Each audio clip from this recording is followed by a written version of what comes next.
हमारे बीच पधारे हमारे प्रदेश के महामंत्री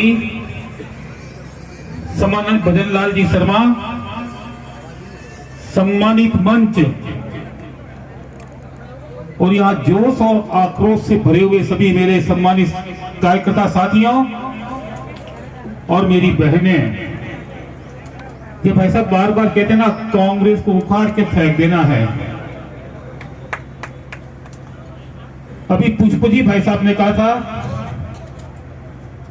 कि योगी जी ने क्या संकल्प लिया कि यूपी की धरती से माफिया और आतंकवादियों को मिट्टी में मिला देंगे, इनको उखाड़ के नहीं फेंकना है। कि कांग्रेस के जितने भी माफिया है ना, जिन्होंने देश और देश की जनता को वर्षों वर्षों तक लूटा है, उन सबको मिट्टी में मिला देना इस आने वाले कल के चुनाव में साथियों।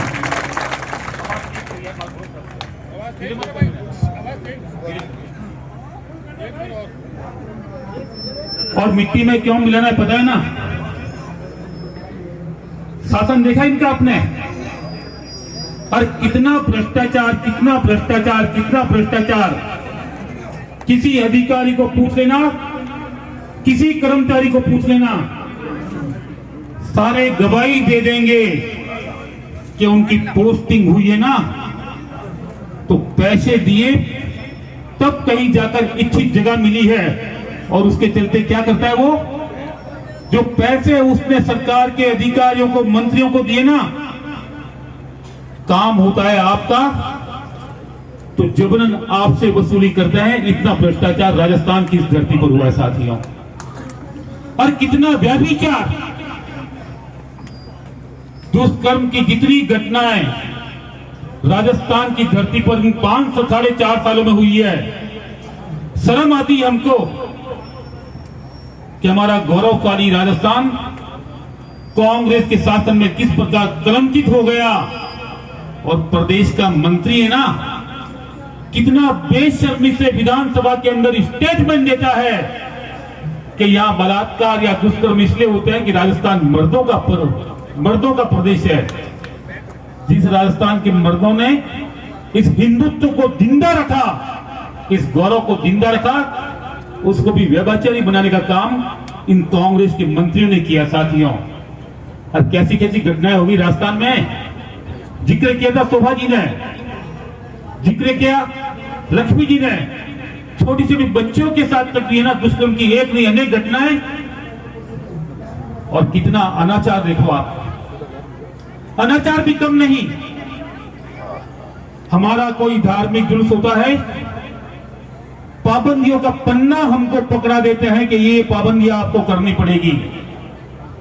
राम के देश में, राम के जुलूस में किस प्रकार की पाबंदियां इसी रामनवमी के जुलूस में हमने देखी थी। और हमको यहां तक कहना पड़ा, अगर हमारी बात नहीं मानोगे तो हम जुलूस यही रोक देंगे साथियों।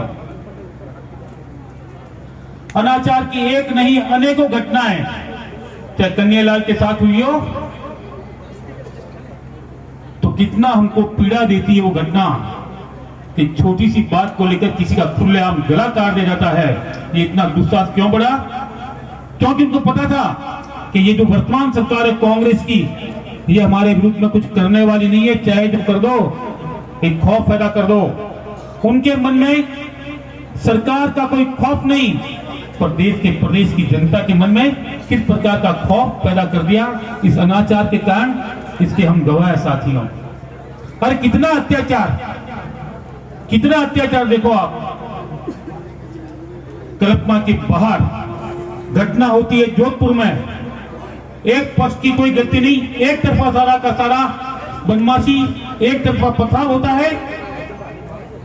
पर मजबूरी कुर्सी की कि उनको खुश करने के लिए निर्दोष लोगों को भी है ना अपराधी बनाकर उनको भी जेलों में ठूस देते हैं।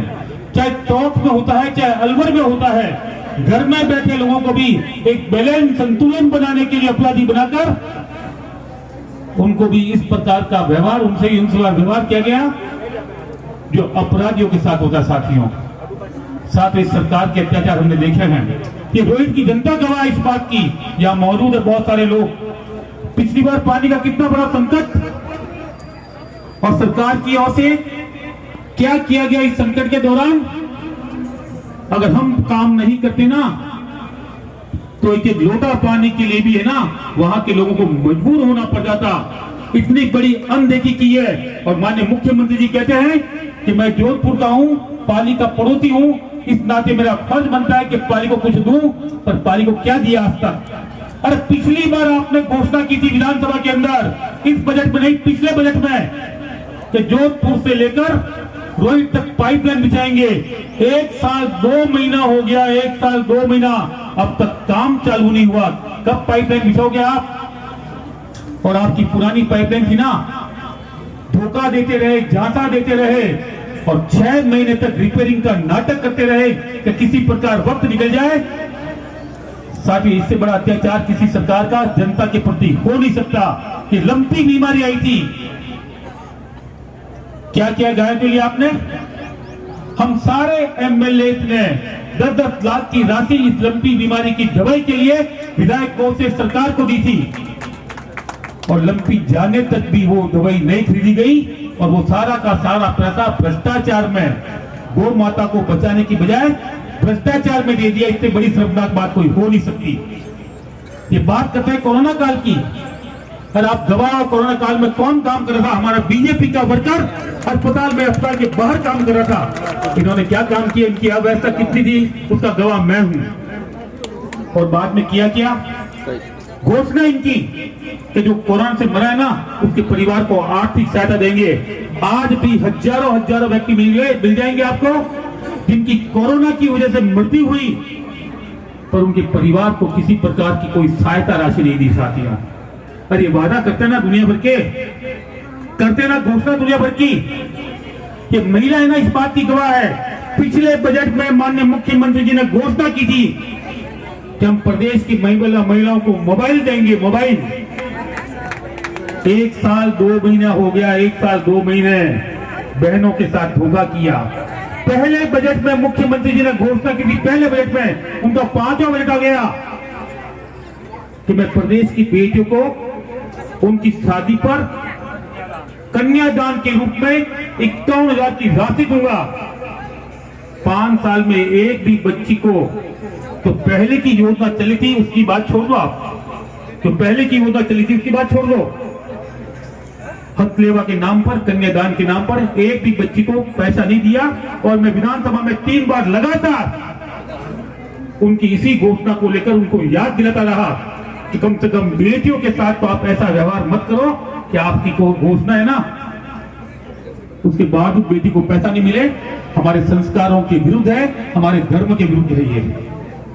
और हमारी अपनी बेटियां जो श्रमिक कार्ड से जुड़ी थी, माननीय वसुंधरा जी ने, अगर वो 8वीं पास है, उसकी शादी पर 18 साल की उम्र होते ही, यदि शादी बाद में भी होगी कोई दिक्कत नहीं, 55,000 की राशि उसके खाते में, ताकि उसका पिता ससम्मान उसकी शादी कर सके। 4.5 साल में अगर एक भी बच्ची को प्रदेश में पैसा दिया हो,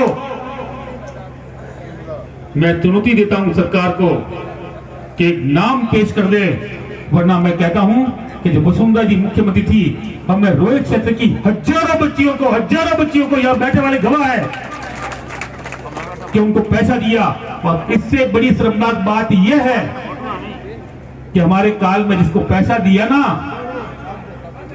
कईयों को वापस वसूली के लिए नोटिस दिए कि तुम वापस 55,000 रुपए जमा कराओ वरना तुम्हारी कुर्की ले आएंगे। अरे हम तो अपनी बेटी को एक बार कुछ दे देते हैं ना, तो बेटी से कभी वापस लेते नहीं। ये हमारे संस्कार है, ये हमारी परंपरा है।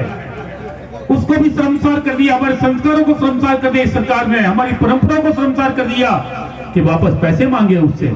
ये तो मैंने कईयों के रुकवा दिए, वरना कुर्की की कार्रवाई होती। साथियों, कोई भी काम देख लो, खाद्य सुरक्षा योजना की बात करते हैं ना, हजारों व्यक्ति आते हैं जो वाकई में हकदार है, हकदार कि जिनका नाम खाद्य सुरक्षा योजना की सूची में जुड़ा होना चाहिए। 4 साल तक आप जयपुर से साइट को बंद करके रखे ताकि कोई ऑनलाइन आवेदन नहीं कर सके। अब चुनाव नजदीक है ना, तो आपको याद आए तो आपने कुछ समय के लिए साइट खोली, और वो भी मनमाने तरीके से कि ये मेरा है। ये आने वाले कल में मेरा वोटर है, उसका नाम जोड़ दिया, और जो वाकई में हकदार था ना, आज भी हजारों की संख्या में ई मित्र के चक्कर लगाते हैं, और ई मित्र में आवेदन करने के बाद में नहीं होता है, हमसे आकर गुहार करते हैं कि आप कुछ करो। ऐसी शर्मनाक स्थिति पैदा कर दी।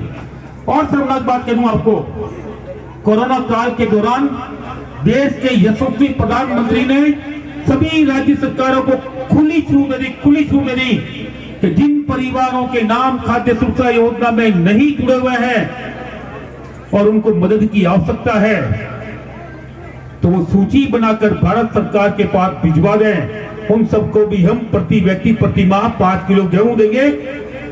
इस सरकार की लापरवाही देखो, अनदेखी देखो, सूची बनाने में भी कंजूसी की।